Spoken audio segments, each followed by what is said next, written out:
আজ তোমাদের সাথে একটা মাস্ট চাটনির রেসিপি শেয়ার করব। এটাকে বলে টমেটোর চাটনি, যেটা বাঙালিরা ভাত খাওয়া হয়ে গেলে সবশেষে পাতে অল্প ভাত দিয়ে খেতে কিন্তু খুব পছন্দ করে। ভাত পাতে খাও, ধোসার সাথে খাও, ইডলির সাথে খাও, হাত দিয়ে খাও, মুখ দিয়ে খাও, সব কিছু দিয়েই খেতে পারবে। হ্যাঁ হ্যাঁ, একদম সত্যি কথা বলছি। তো চলো শুরু করি।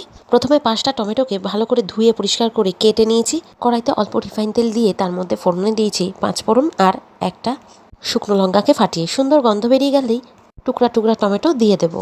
হ্যাঁ, এবার টমেটোগুলো দিয়ে ভালো করে নাড়িয়ে চাড়িয়ে নেওয়ার আগে নুনটা দিতে ভুলো না কিন্তু।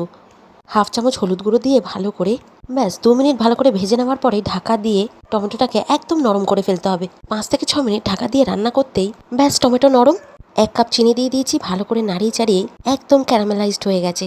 দেখো রংটাই কেমন লাল হয়ে গেছে। এবার কাজু, কিশমিশ, আমসত্ত্ব, খেজুর দিয়ে ভালো করে নাড়িয়ে চাড়িয়ে ভাজা মশলা দিলেই রেডি। ব্যাস বাটিতে তুলে কি হবে, সব তো পেটে চলে গেল।